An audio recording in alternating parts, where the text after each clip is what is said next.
بعضی خلق لګیا شو د ډیرانونو او د ډیریو نه چیرته مردار هډوکي نو هغه به ځان ته وړل او هغو کې به ځان ته څه ترکاري برابروله د خوراک چیزونه د بازار نه بالکل ختم شوي بارانونه بند شوي دي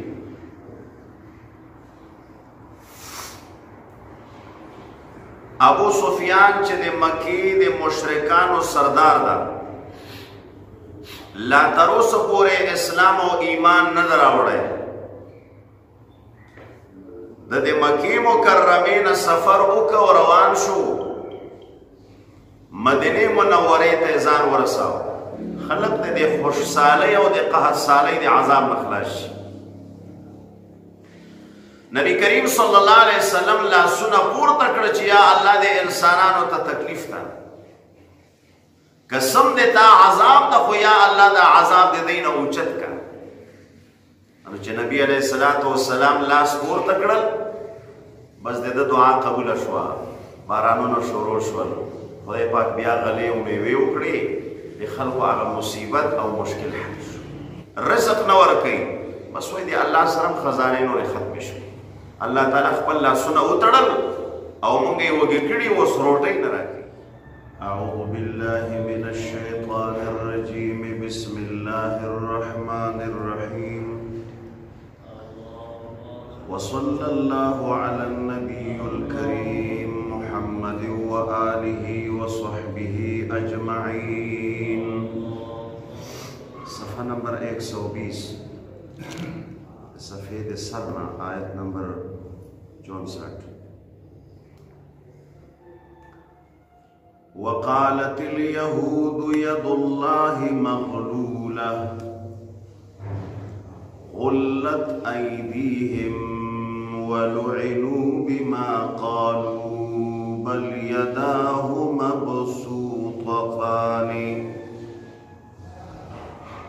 يداه مبسوطتان ينفق كيف يشاء وليزيدن كثيرا منهم ما أنزل إليك من ربك طغيانا وكفرا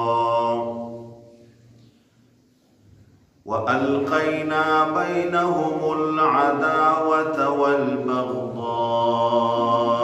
إلى يوم القيامة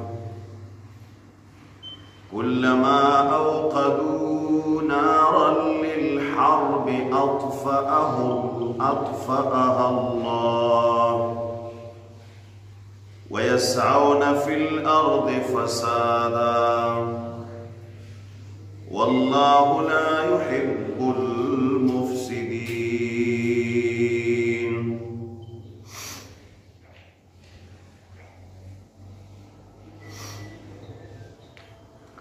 مذکورہ آیت کریمہ کے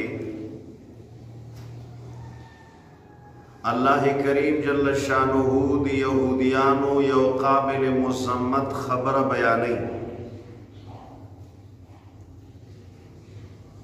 دی جناب نبی کریم صلی اللہ علیہ وسلم زمانہ کی یو قحط راغے د خوراک او د سکاک اشیاء د بازارونو د مارکیټونو نه ختم شول او په خلقو کې لوږې شروع شوې بعضې خلق لګیا شو د ډیرانونو او د ډیریو نه چېرته مردار هډوکي وو نو هغه به یې ځان ته وړل او هغو کې به یې ځان ته څه ترکاري برابروله د خوراک چیزونه د بازار نه بالکل ختم شوي بارانونه بند شوي دي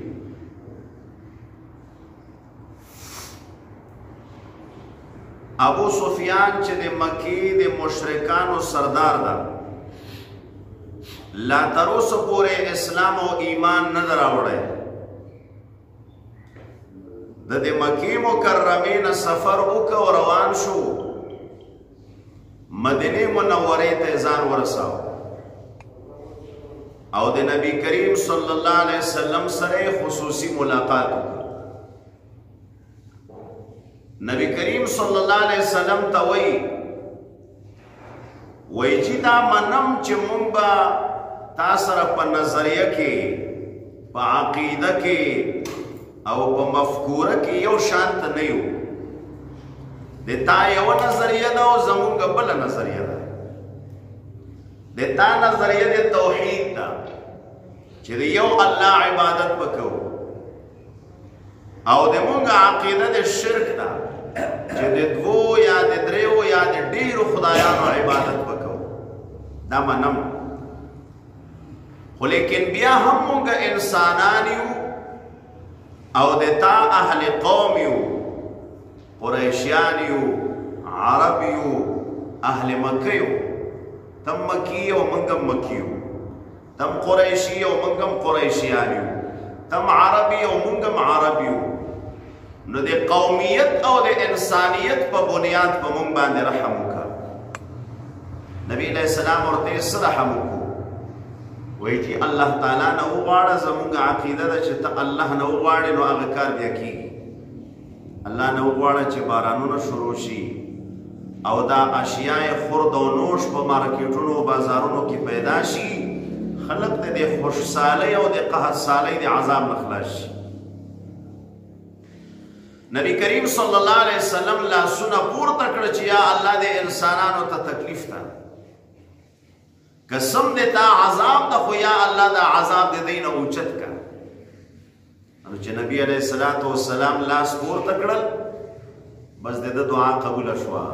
بارانونه شروع شول خدای پاک بیا غلې او میوې وکړې د خلکو هغه مصیبت او مشکل حل شو خو دغه وخت د قحط سالۍ کې چې خلکو ته لوږې شروع شوې او د خوراک شي نه ختم شول نو یهودیان په خپل منځ کې وایي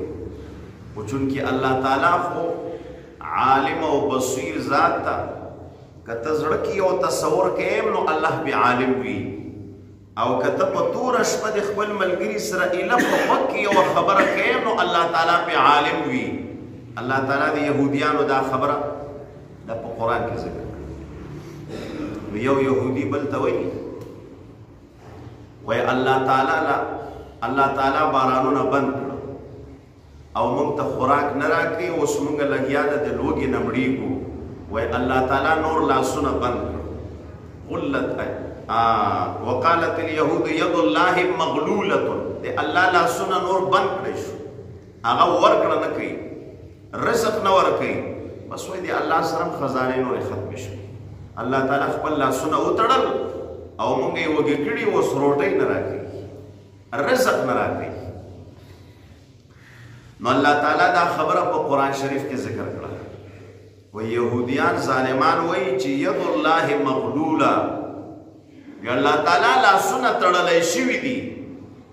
او مونږ ته اوس روټۍ او خوراک نه راکوي رزق نه راکوي خلق د لوږې نه مړېږي نو الله تعالی جواب ورکوي چې نه غلت ایدیهم د دوی خبیثانو لاسونه بند کړی شوي دي د دوی لاسونه تړلی شوي دي دوی بخل کوي او دوی خلقو ته حقوق نه ورکوي د الله تعالی په خزانو کې څه کمی نه ده راغلی الله تعالی د رزق چې کومه مسله ده هغه په دستور روانه ده خو دا تاسو باندې چې مشکل راوستلی دا د تاسو د خباثت له وجې دا د تاسو د جرم او د ګناه د وجې نور د الله تعالی په خزانو کې هم څه کمی نشته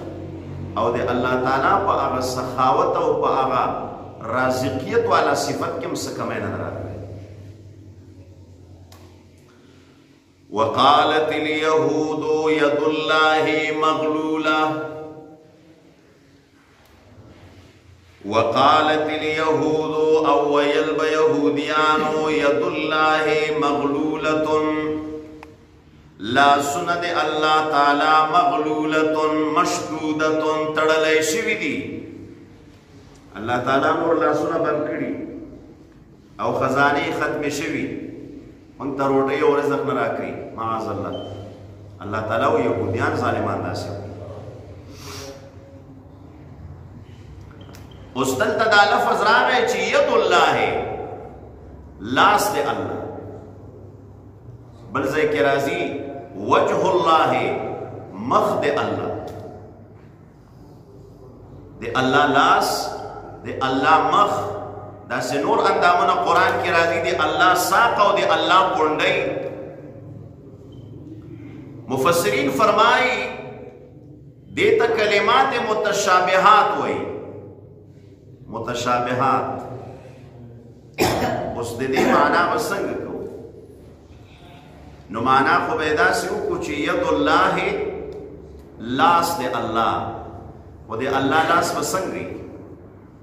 د الله لاس به د موږ د لاس په شان وي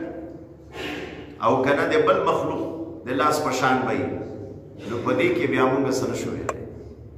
نو داسې به وایي چې ید الله لاس د الله، خو داسې لاس چې څنګه د الله د شان سره مناسب وي. اوس داسې ویلی نه شو چې د الله لاسونه داسې دي لکه د موږ د لاسونو په شان. بیا خو الله تعالی ته جسمانیت ثابت شو، بیا خو الله جسم لري، الله بدن لري د موږ په شان باندې، او دا د الله تعالی د ذات سره منافي ده. خدای پاک جسم و جسمانیت نه مبرأ و منزه. نو داسې به وایي چې ید الله لاس د الله څنګه چې د الله د شان سره مناسب، وجه الله مخ د الله څنګه چې د الله د شان سره مناسب وي، هغه شان. وقالت اليهود ويلب يهوديانو يد الله مغلولة، لا سنة الله تعالى تڑلائے شوی دی. اللہ جواب ورکئی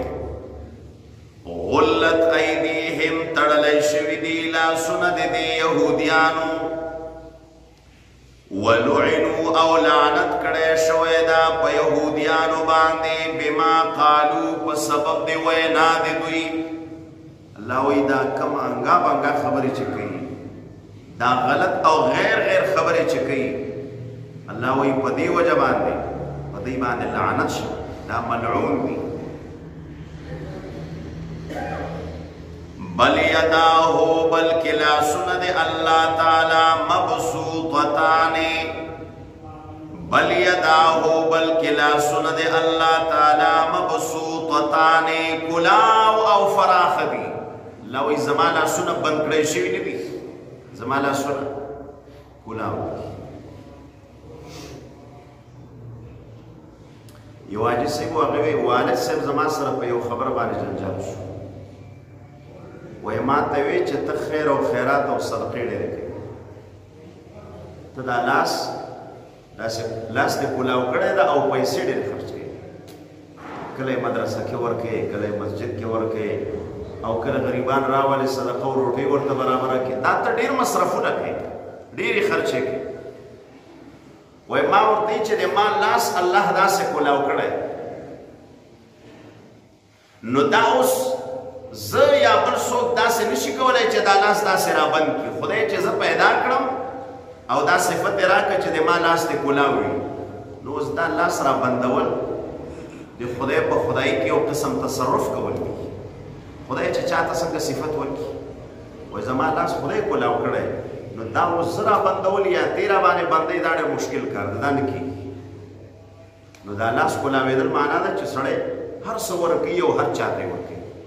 نو الله تعالی وایي زما لاسونه مبسوطتانې کلاو دي،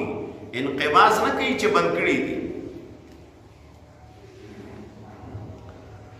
بل یداه مبسوطتانې، بلکې لاسونه د الله تعالی فراخ دي. ينفق كيف يشاء، ينفق انفاق کئی او خرچ کئی کیف یشاء څنګه چې اراده وشي. الله تعالی وایي زما لاسونه کلاو دي، یعنی زما د رزق دروازې کلاو دي. ينفق كيف يشاء، زه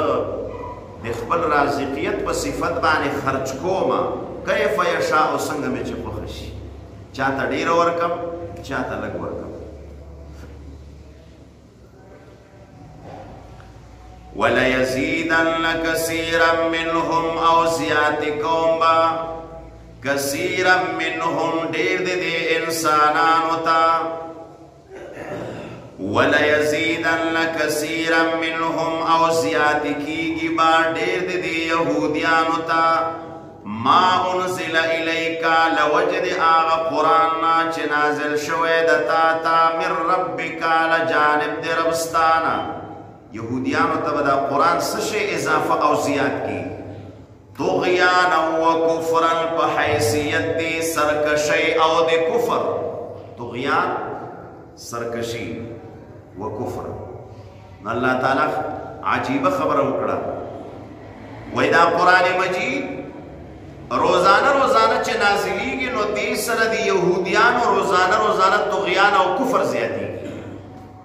نو دا قرآن شریف دی یہودیان و کفر او سرکشی اضافہ کئی دی آغی کفر او شرک نور زیادی ذکر اغا زمانہ کی خو رسول اللہ مبارک جوندے ہو روزانہ بدے اللہ دے طرف نا وحی راتلا یو آیت دو آیتنا یو سورت یو رکو دا سر روزانہ قرآن بروان نو چنن بدے قرآن یو عیسیٰ نازل شوا او دی یهودیانو بدے دی حسین انکارو نو کفر کی وی و درجہ زیاد شوا او سباب چی پنزا آیتنا نور نازل شوا نو دی آغینا بے بیا انکارو نو کفر کی وی لگ نور اضافہ شوا اس روزانہ چی قرآن نازلی گی او دی با روزانہ انکار کاؤ بس دا کفر کی ویدہ سے اللہ تعالیٰ دی قرآن دی نزول پو وجہ دی یہودیانوں کو کفر کی زیادت رازی لہذا چھ قرآن سمرہ نازلی گی دی کفر نور زیادی گی و دی خدای عذاب تا نور برابری گی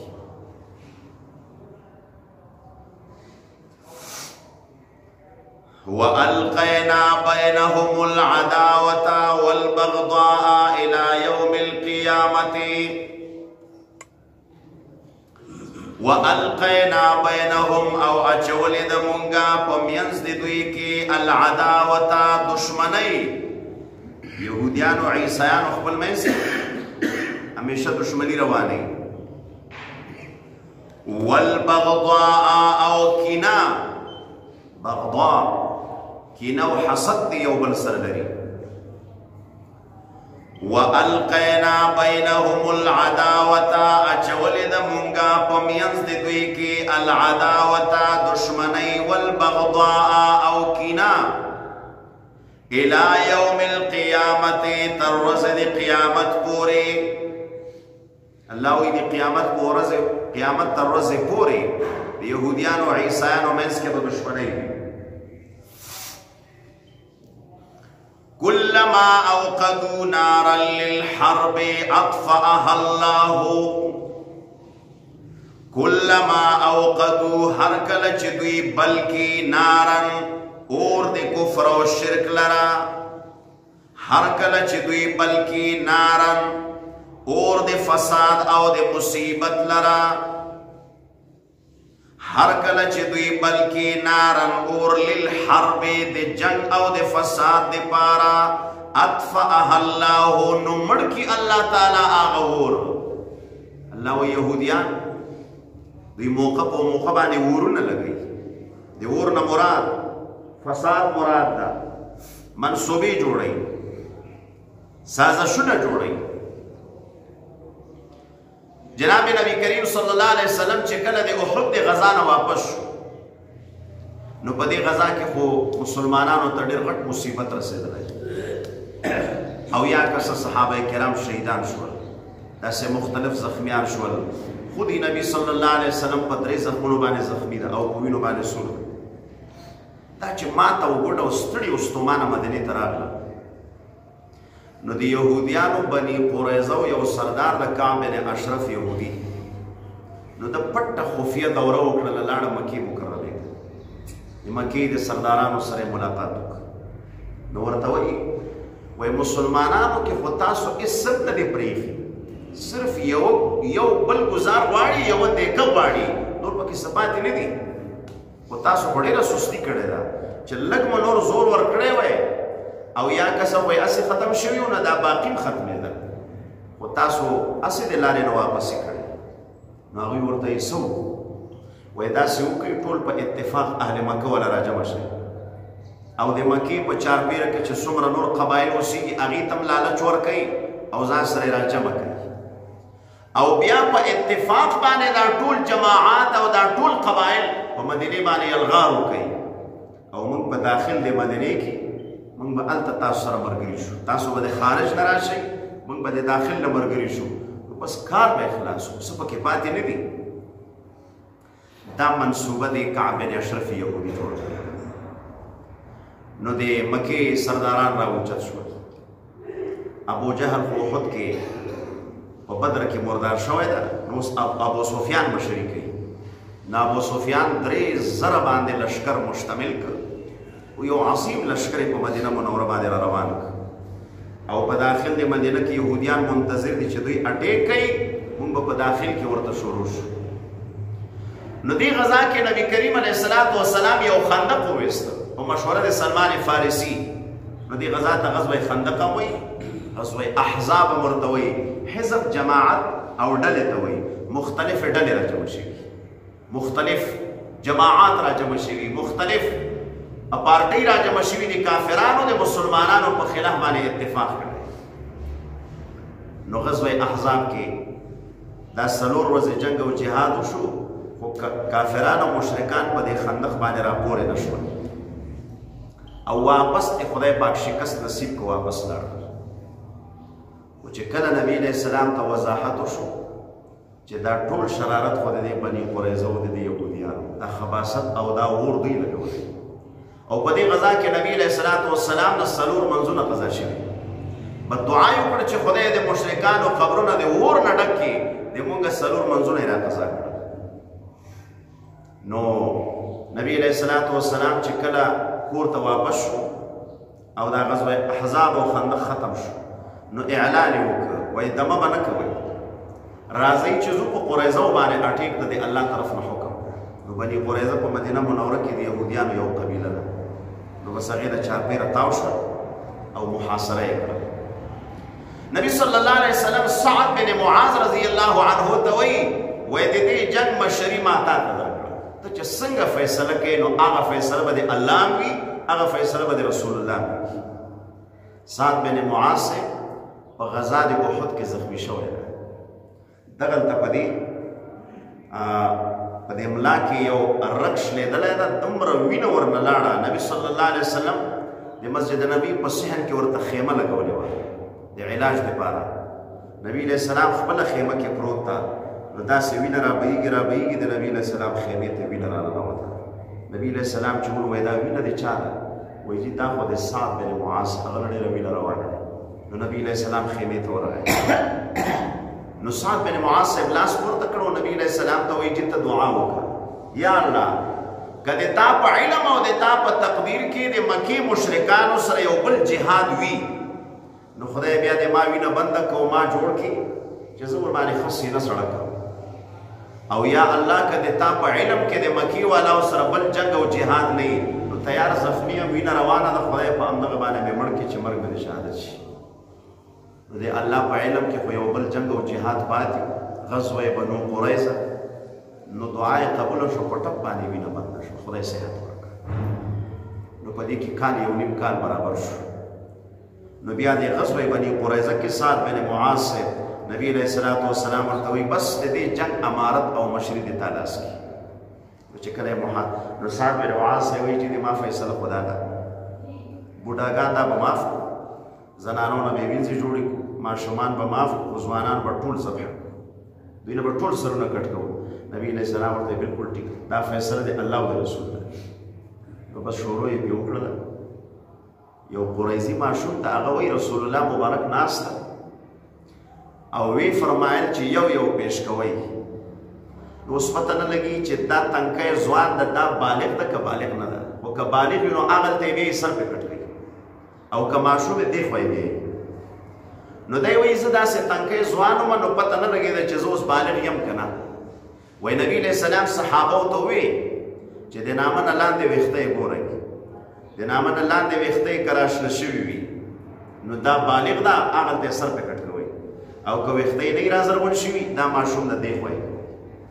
وایي زما چکې چې وکړه نو چې زه یې ولیدم زما ویښته نه و راشنه شوي، وایي ما ته یې زه ته معاف یم، د دې خوا لاړ شه. او د چا به چې ویښته راشنه وو یا به پاخه ځوانان وو، ټولو نه یې سرونه قلم کړل. د بني قریظو خلاف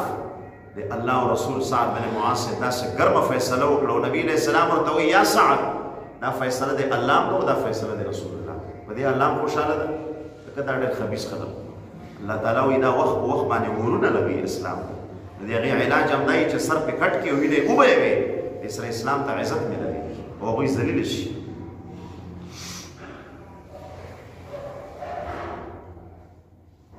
کلما اوقدوا نارا کله چې دوی بلکې اور د جنگ اطفأها الله نو مړ کړي الله تعالی هغې لره. ویسعون فی الارض فسادا ویسعون دوی کوشش کوي فی الارض په ځمکه کې فسادا د فساد خورولو ځمکه کې فساد خورئ. والله لا يحب المفسدين الله تعالی محبت نه کوي د فسادګرو سره. ولو ان اهل الكتاب کچر د اهل کتابو آمنو ایمان راوړی وی واتقوا او ځان بچ کړی وی د کفر او د شرک نه لکفرنا عنهم نور شولی بو مونږ د دوی نه سیئاتهم ګناهونه د دوی ولادخلناهم او داخل کړي به مې دوی جنات النعیم جنتونو د نعمتونو ته. ولو انهم اقاموا التوراة کچر دوی قائم کړی وی تورات دی قائم کړی وی معنا په تورات باندې عمل کړی وی. والانجیل او عمل کړی وی په انجیل باندې. وما او پا آغا قرآن باندے انزل الیہم چه نازل شوئے دا دویتا من ربهم لجانب دے رب دے دوینا. پا تورات عمل کڑے وئے پا انجیل عمل کڑے وئے پا قرآن عمل کڑے وئے. اللہ وی نتیجہ بسوا لأکلون دے بخوراک کڑے وئے من فوقهم دے پاس آسمان طرفنا ومن تحت ارجلهم اولان دے خکو طرفنا. الله وی که په قرآن عمل کړی وی او په خپلو کتابونه عمل کړی وی نو د بره طرف نه به یې رزق خوړ او د لاندې طرف نه به یې رزق خوړ.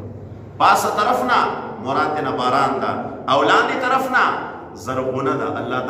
تعالی فرمایي داسې به مې باغونه ورته زرغون کړي وی او دا فصلونه دا غلې بیا به د رزق څه کمی نه وی. نو عمل په قرآن باندې دا سبب د رزق ګرځي. لأکلو دی بخوراک کڑے وی من فوقهم دی پاس آسمان طرفنا پا باران سرا ومن تحت ارجلهم او دلاند دی خپو طرفنا پا زرغنی سرا. منهم بعضی دی یهودیانو دی عیسایانونا امت مقتصدتن امت یو جماعت دا مقتصدتن دیر معتدل. اللہ طول یهودیانم خراب ندی پا دی عیسایانو او یهودیانو کی یو جماعت تا مقتصدتن یعنی معتدلت دیر عدل پسند خلق دی. خدا دی گو تو پشمار دیر کم خلق دی. عبداللہ ابن سلام سے کہ یهودیانو لوی عالمو شاعت اسلام رو دا دیر معتدل انسان او دی تقریبا اتیا مرگری دی. و عیسایانو کی تمیم داری سیر دا بادشاہ نجاشی دا لاسے چند کسان نور دی. وکثیر منهم خدیر دے یہودیانو دے عیسایانونا ساء ما یعملونا دیر ناکار دے آغا یعملونا چھ دوی عمل کئی. اللہ وی اکثر دے دوینا دیر ناکار عملونا کئی دیر بد اعمال کئی اکثر خراب دی و بعضی دے دوینا یودا سے جماعت تا مقتصدتن جگہ دیر معتدل دی. بس دے دے اللہم صلی اللہ علیہ وسلم محمد وبارك وصل وسلم عليه. اللهم ربنا آتنا في الدنيا حسنة وفي الآخرة حسنة وقنا عذاب النار. اللهم إنك عفو كريم تحب العفو فاعف عني يا غفور رحيم.